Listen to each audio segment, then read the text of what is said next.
Welcome back to our channel. இந்த வீடியோவில் நம்ம என்ன பார்க்க போகிறோம்னா 12th தமிழில் இயல் வாரியாக இனிமேல் நான் தினம் வீடியோ உங்களுக்கு போடுவேன். மைடிய 11th ஸ்டூடெண்ட்ஸ், இந்த வீடியோஸ் எல்லாம் மறக்காமல் பாருங்கள். வீடியோ பார்த்தா போதும், நீங்கள் படிக்க தேவையில்லை. ஒரு தடவைக்கு 2 தடவை வீடியோ பார்த்தீங்கன்னா நீங்கள் ஈஸியாக தமிழில் சென்டம் ஸ்கோர் பண்ணலாம். மார்க் பேஸ்டு தான் இனிமேல் உங்களுக்கு ஒவ்வொரு சப்ஜெக்டாக சொல்லி தருவேன். இன்றைக்கி தமிழ், நாளைக்கு மேக்ஸ், அதுக்கு அடுத்த நாள் ஃபிசிக்ஸ், கெமிஸ்ட்ரி, ஒவ்வொரு சப்ஜெக்டாக நான் நடத்த ஆரம்பிக்கிறேன். நீங்கள் மேஜரில் கான்சன்ட்ரேட் பண்ணிங்கன்னா சென்டம் கன்ஃபார்ம்.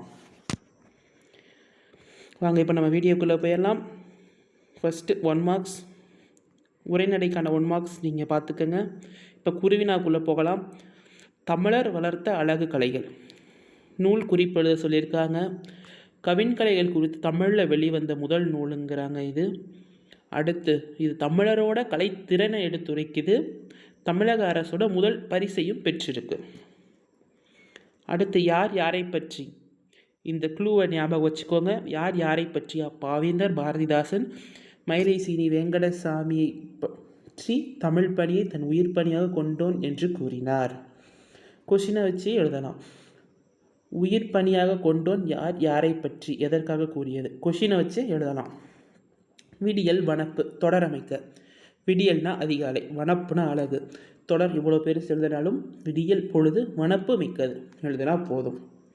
மயிலை சீனி வெங்கடசாமி வரலாற்று ஆய்வு பற்றி விளக்குக.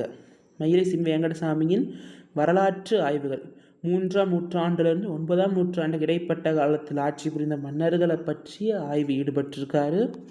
மகேந்திரவர்மன், நரசிம்மவர்மன், 3ஆம் நந்திவர்மன் குறித்த நூல்களை எழுதியிருக்காரு. 3ஆம் நந்திவர்மன் குறித்து வெளிவந்த முதல் நூலுங்கிறாங்க இவர் எழுதினது தான். அது மட்டும் இல்லாமல் சங்க காலத்தில் ஆட்சி புரிந்த மூவேந்தர்கள், கொங்கு நாட்டு மன்னர்கள், துளு மன்னர்கள், களப்பிரர் போன்ற பல மன்னர்கள் பற்றிய வரலாற்று ஆய்வில் ஈடுபட்டிருக்காரு.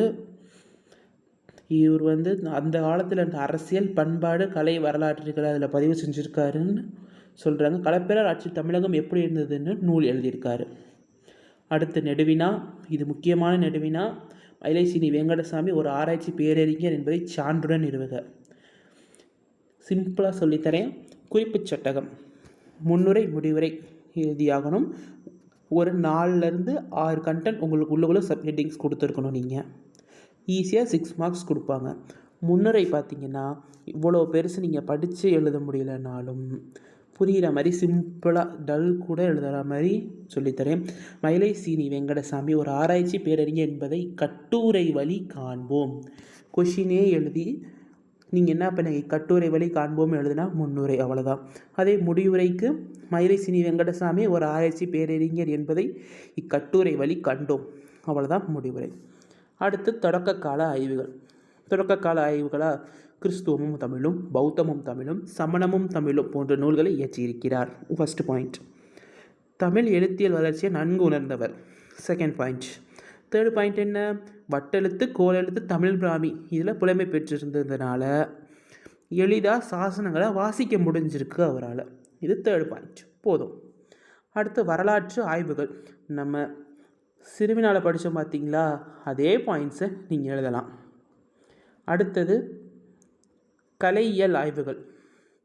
கலையியல் ஆய்வுகள் இதை நீங்கள் படித்து எழுதினாலும் சரி, இல்லையா இதையும் நீங்கள் ஃபுல்லாக படித்து எழுதிட்டு எக்ஸ்ட்ராவாக கவின்கலைகள் அந்த நூல் குறிப்பெழுதணும் பார்த்தீங்களா குருவினால், ஃபஸ்ட்டு அதையே தூக்கி நீங்கள் எழுதலாம். அடுத்து இலக்கிய ஆய்வுகள்.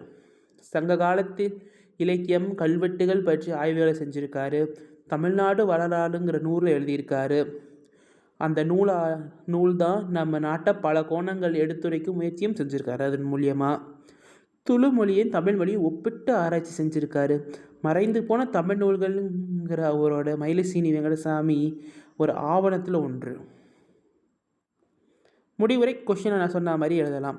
பார்த்தீங்களா, 4 நிமிஷத்தில் நம்ம ஃபுல்லாக ஒரு பாடம் படித்து முடிச்சுட்டோம். இது போல் ஒவ்வொரு வீடியோவும் பாருங்கள். இந்த கைடோட லிங்க் உங்களுக்கு நான் டிஸ்கிரிப்ஷனில் தரேன். நம்ம சேனல் லைக் பண்ணுங்கள், கமெண்ட் பண்ணுங்கள், ஷேர் பண்ணுங்கள். தேங்க்யூ.